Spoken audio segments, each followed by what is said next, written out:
I've been watching a lot of preview videos, reading a lot of articles, and boy, I'm really excited for this game. I can't believe that I'm actually finding a way to get more excited for Prime 4 than I already am. Just seeing the new gameplay, watching people play with those mouse controls, the enemy type, the all-white suit. Oh my God, this looks amazing. You know what I'm saying? So I just can't wait to get my hands on this game. Just a couple more weeks. I can't believe it after all these years of waiting to get our hands on this game. It's looking fantastic. From the overview trailer, I was looking for a lot of gameplay of people using the mouse controls because that's how I plan on playing this game. The other Prime games on a traditional controller work fine enough, especially with the quality of life that they added into the remastered version, but I still just feel like for first-person shooters, I really prefer a mouse. I know maybe it's just because I play all my FPSs on my PC. I would just very much prefer a mouse when it comes to aiming. Joy-Con in my left hand for movement, perfect. This is in my opinion, the best way to play first-person shooters, right? Mouse mode in your right hand, joystick in your left hand. I think that's the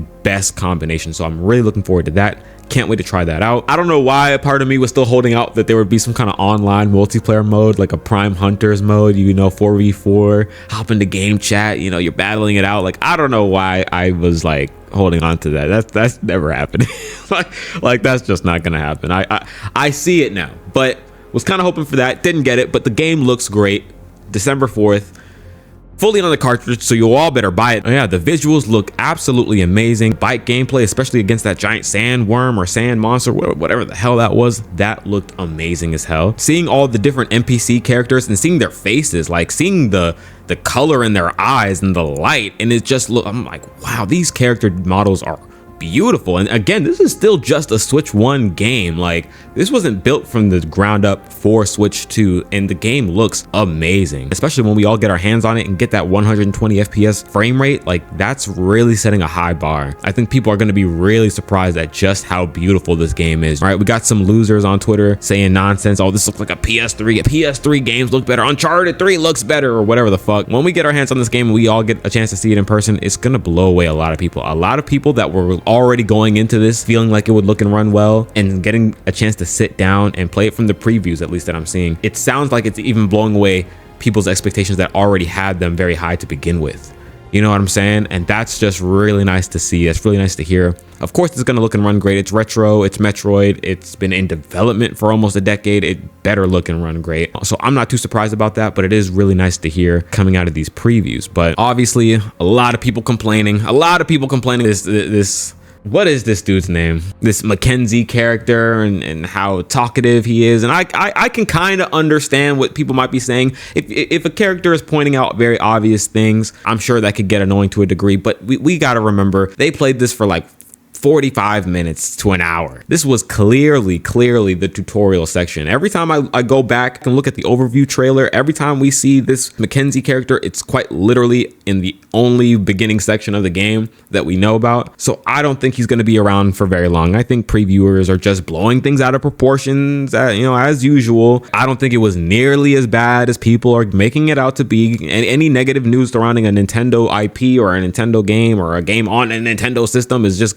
the internet's gonna freak out every time. So I'm not even paying too much attention to that. They dropped some of the clips of him talking online. Some of the jokes were, in my opinion, pretty funny, fairly lighthearted. You know what I'm saying? And I'm finding a couple previewers that didn't really have much of an issue with him being around. He didn't feel too overbearing or too chirpy in your ear too much. Now, if it would extend past that intro tutorial-esque type of first level, I can understand what people are talking about in a degree, right? In that degree, but that's clearly not going to happen. There's plenty of other characters that don't share this annoying, quippy humor type of personality. They're a bit more akin to the traditional Federation Force soldier. So I don't really know why people are pretending like this is going to be the whole game. And like, we didn't even know there were going to be other characters talking in this game to begin with. How many trailers have we gotten of this game over the course of like this year alone and last year? And we ain't seen none of these people a single time. Like, we didn't even know that there were people in this game for real outside of that first section on the Federation base. So now that we know that there's going to be some NPCs, there's going to be some dialogue, there's going to be some voice acting. Remember just last month when y'all were crying about not having enough of that in Pokemon? And at the end of the day, if this really bothers you guys, you can go in the settings and turn off the voice dialogue. If you guys want the absolute silence of Metroid Prime, you can turn it off. You can turn it off. So I really hope that this isn't going to be I know it will, mind you, I know that it will.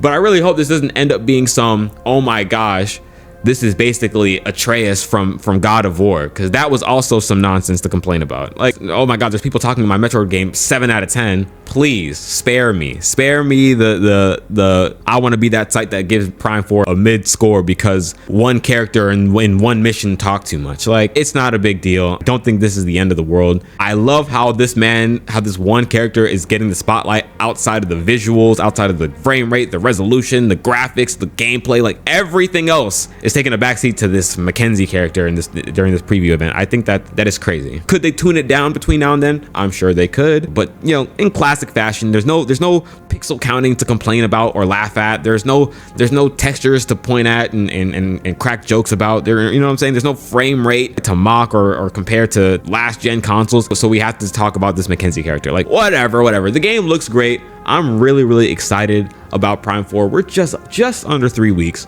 away from the release of Prime 4. This has been an amazing year, amazing first 6 months of a console launch. There's just so many games to play. Kirby next week, like, there's unbelievable amounts of games to play. So let me know what you guys think. Have you been watching the preview event? Have you been watching the gameplay? What are your opinions of Prime 4? What do you think about this Mackenzie guy? What about that gameplay, matter of fact, because that looked amazing. Let me know in the comment section below. Thank you guys so much for watching. Appreciate you. And I'm gonna catch y'all in the next video. Peace out.